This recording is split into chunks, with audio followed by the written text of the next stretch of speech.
Kashi news channel, सच है तो बोलेगा। वाराणसी ज्ञानवापी मस्जिद परिसर मामले को लेकर आए दिन एक नया मोड़ देखने को मिल रहा है। वहीं कुछ शरारती तत्वों द्वारा अफवाह उड़ाया गया कि काशी विश्वनाथ मंदिर के पूर्व महंत कुलपति तिवारी ने ज्ञानवापी मस्जिद में मिले शिवलिंग की पूजन अर्चन को लेकर न्यायालय में दायर याचिका वापस ले लिया है, जिसके बाद उन्होंने सफाई देते हुए कहा कि यह खबर पूरी तरह से गलत है। काशी विश्वनाथ मंदिर के पूर्व महंत कुलपति तिवारी ने सोमवार को जिला जज अजय कृष्ण विश्वेश की अदालत में ज्ञानवापी मस्जिद परिसर में श्रृंगार गौरी प्रकरण में भगवान विश्वेश्वर की पूजा के अधिकार के लिए पक्षकार बनाने के लिए अर्जी दाखिल की थी, जिसके बाद भगवान विश्वेश्वर की पूजा अर्चना का अधिकार नहीं मिलने तक अनशन पर रहने का निर्णय किया। वहीं कुछ शरारती तत्वों द्वारा अफवाह उड़ाया गया कि काशी विश्वनाथ मंदिर के पूर्व महंत कुलपति तिवारी ने अपना मुकदमा वापस ले लिया है, जिसका खंडन करते हुए कुलपति तिवारी ने कहा कि जब तक जान रहेगी तब तक वह बाबा के अधिकार के लिए लड़ते रहेंगे। वहीं उनके अधिवक्ता एसके द्विवेदी ने कहा कि अगर महंत जी इसी तरह अनशन पर रहेंगी तो उनके समर्थकों द्वारा अन्य त्याग कर आमरण अनशन किया जाएगा।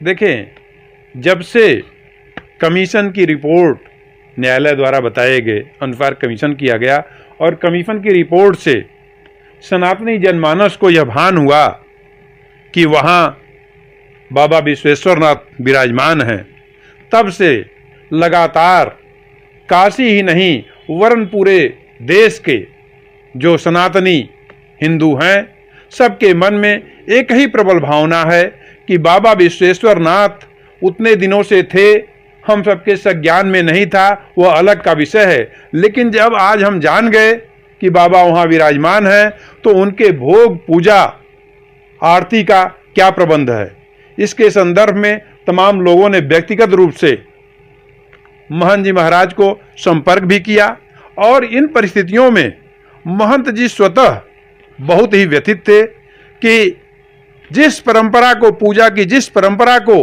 महंत जी और उनका परिवार पीढ़ी दर पीढ़ी करता चला आ रहा है, महंत जी के रहते बाबा विश्वेश्वरनाथ वो बिना भोग पूजा आरती के पड़े हुए हैं। उसके लिए तत्काल क्या किया जाना चाहिए? जैसा देखें, समाज में तरह तरह के लोग हैं, यह विपक्ष की एक चाल भी हो सकती है या लोगों के मन की भ्रांति हो सकती है। मैं महंत जी के तरफ से अधिकृत उनका अधिवक्ता हूँ।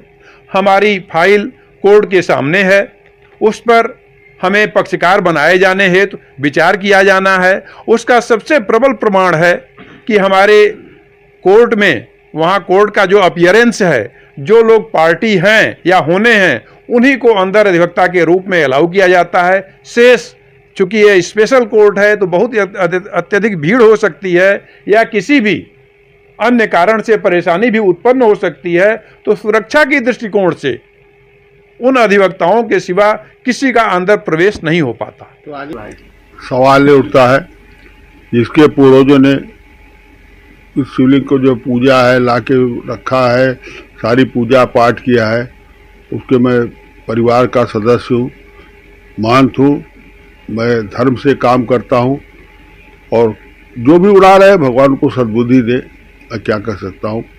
और चाहता हूँ कि न्याय तो है ही है। मैं सवाल विश्वेश्वरनाथ को लेकर गया। विश्वेश्वरनाथ वो पूछ रहे हैं कोर्ट से कि मैंने कौन सा अपराध किया है कि मुझे स्नान न हो, मुझे भोग न लगे। भाई इसको लेके मैं गया हूँ और कोई मेरा राजनीति से और कोई मतलब धर्म से जुड़ा व्यक्ति हूँ और इसी को गुहार लगाने गया हूँ कि आज बाबा अदालत में आ गए। ये हिंदू मुसलमान के झगड़े के चक्कर में बाबा अदालत में आ गए और लड़ाइयाँ होती रहेंगी, कौन जीतेगा कौन हारेगा, लेकिन मैं अदालत से अब सारी सनातनी जनता, सारे हिंदुस्तान के हिंदू वर्ग संप्रदाय, सारे लोगों के साथ में एक एप्लीकेशन डाला हूँ। वो धर्म के संबंधी न्याय है। अगर विश्वेश्वरनाथ की राग भोग सेवा पूजा और उसका स्नान नहीं हो सकता, इतने दिन से वो बंद है, कोई उनका जो है ध्यान, तो मैं विश्वेश्वरनाथ की तरफ से विश्वनाथ मंदिर महंत गया है, अपना मुकदमा दाखिल किया। आजमगढ़ के सरायमीर थाना की पुलिस ने मुठभेड़ के दौरान 4 गो तस्करों को गिरफ्तार किया है। वहीं मुठभेड़ के दौरान एक तस्कर के पैर में गोली लगने से वो घायल हो गया, जिसका इलाज सदर अस्पताल आजमगढ़ में चल रहा है। वहीं पुलिस ने अभियुक्तों के पास से लगभग 1.5 कुंटल प्रतिबंधित मांस, 2 अवैध असलहा, कारतूस एवं 2 मोटरसाइकिल भी बरामद किया है।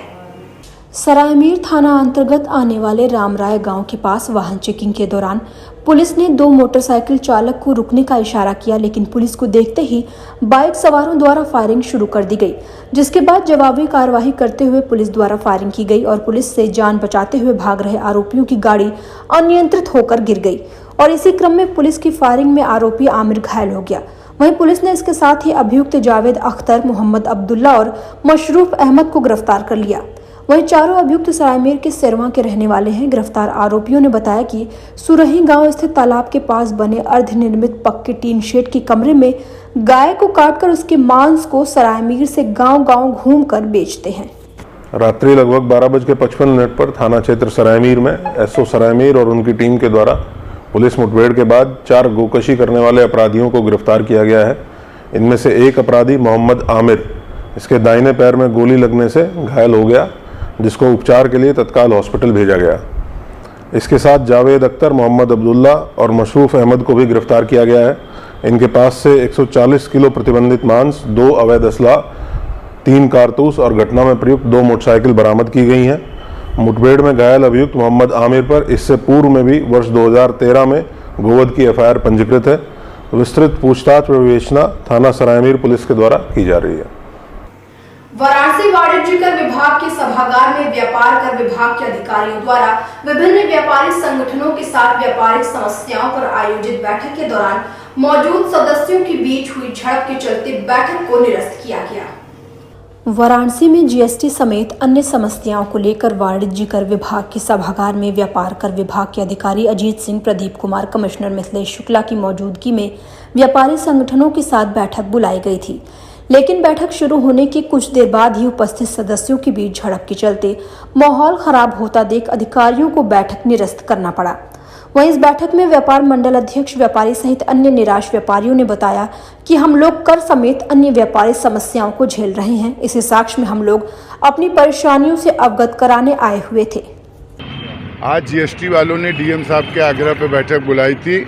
इनके बैठक का मूल उद्देश्य था कि व्यापारी दुकानों के बाहर अतिक्रमण न करें और उसको अंदर कर लें, ताकि लोगों को आने जाने में दिक्कत न हो, यातायात सुलभ चले, और साथ ही व्यापारियों की जो समस्याएं थी वो भी उन्होंने सुना। इस बैठक में कौन-कौन अधिकारी मौजूद थे? इस बैठक में शिव प्रकाश जी, सत्यप्रकाश जी, अधिकारी तीनों थे, ग्रेड 1, ग्रेड 2 और अजीत जी, तीनों अधिकारी थे और कम से कम 40-50 व्यापारी थे। आज जीएसटी के लिए हम लोग आए थे, क्योंकि जो बढ़ती दाम है इस समय आम आदमी अफोर्ड नहीं कर पा रहा है उसके लिए, तो उसी के लिए हम लोग यहाँ पे बैठक हुई थी और यहाँ बुलाया गया था कि आप लोग आइए, आपकी परेशानियों को सुना जाएगा, इसलिए हम लोग यहाँ पे आए थे। बैठक में किस तरह का बात हुआ अधिकारी लोग से?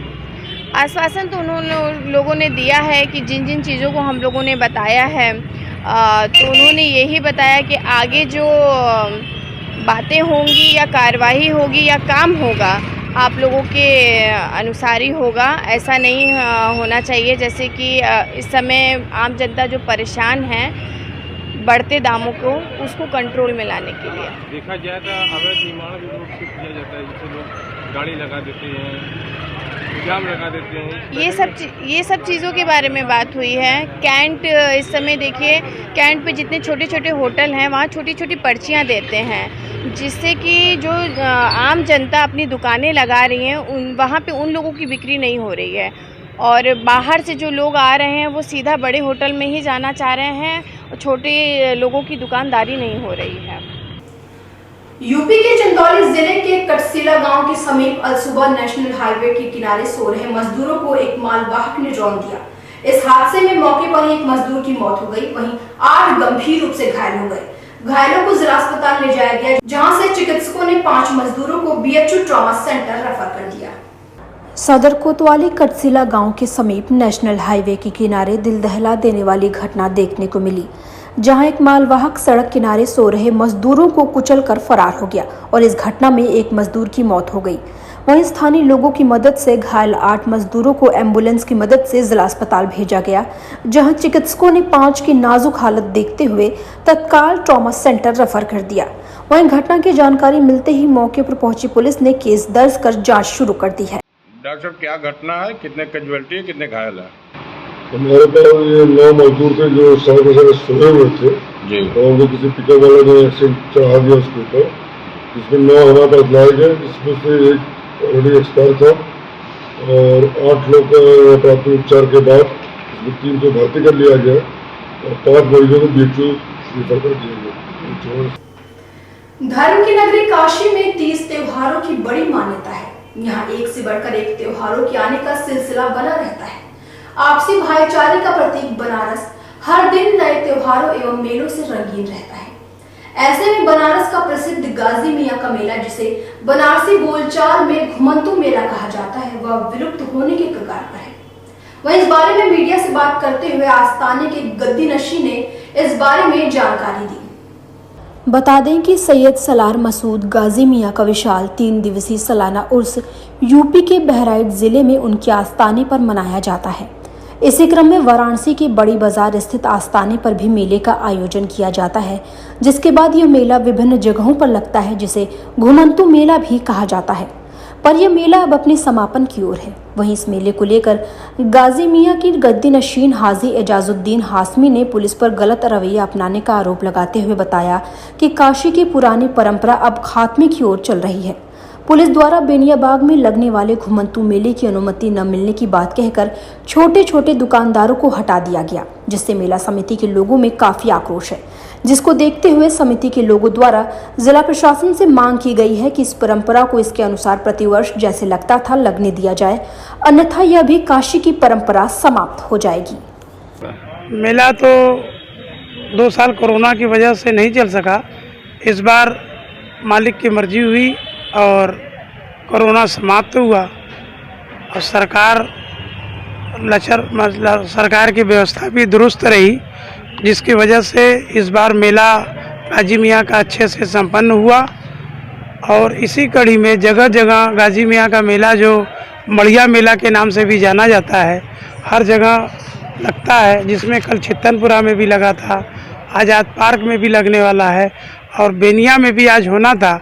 लेकिन बड़े दुख और अफसोस की बात है कि इस बार अनुमति न होने की वजह से वहाँ पर जो गरीब गुरबा अपनी दुकानें लगा करके जीविकोपार्जन करते हैं, अनुमति न होने की वजह से इस बार वहाँ का मेला नहीं हो सका। ये बड़ी दुख का विषय है।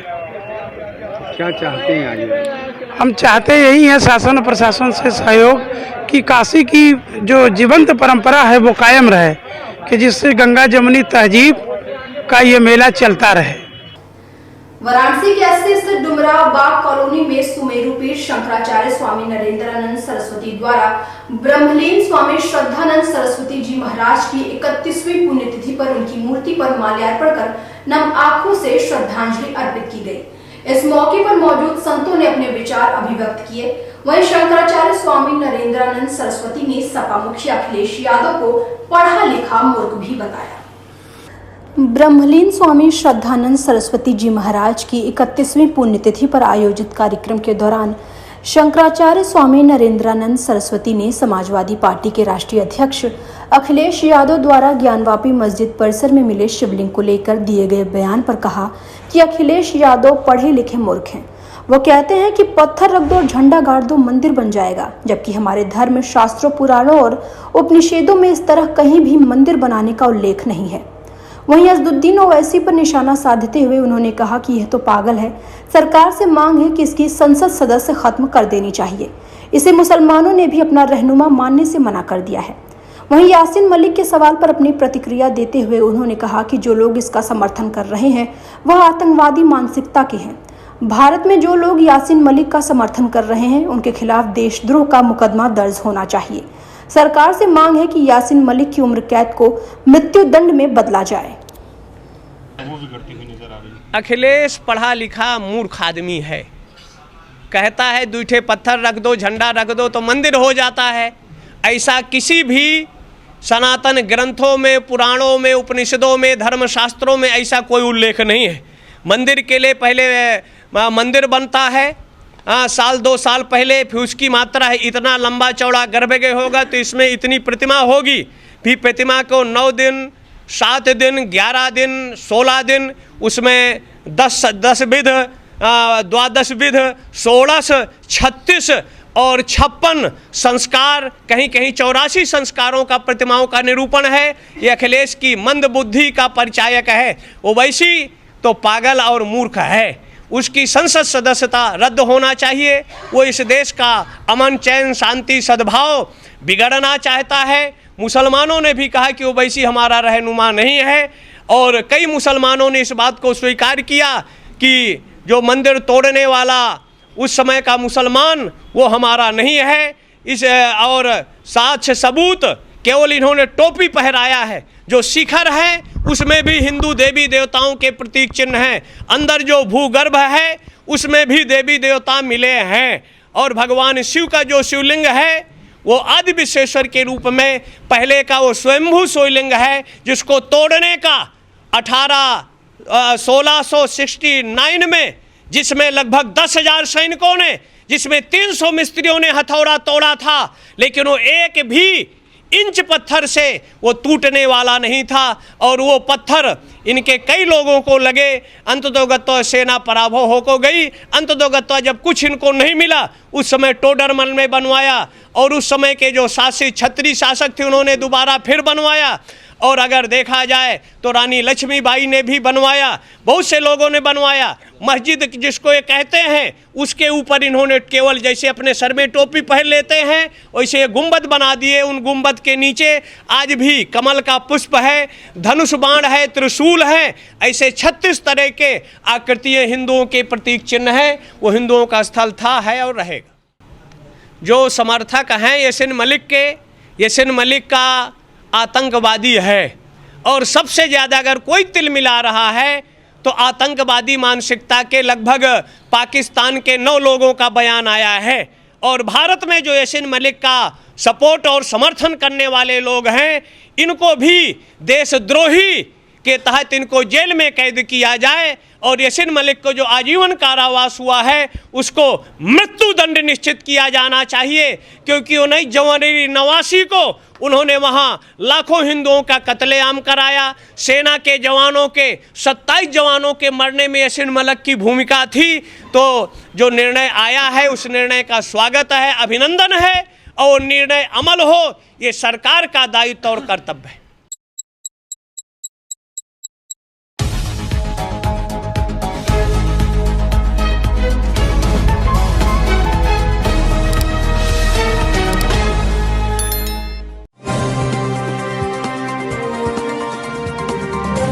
देख रहे हैं दैन काशी न्यूज चैनल। सच है तो बोलेगा।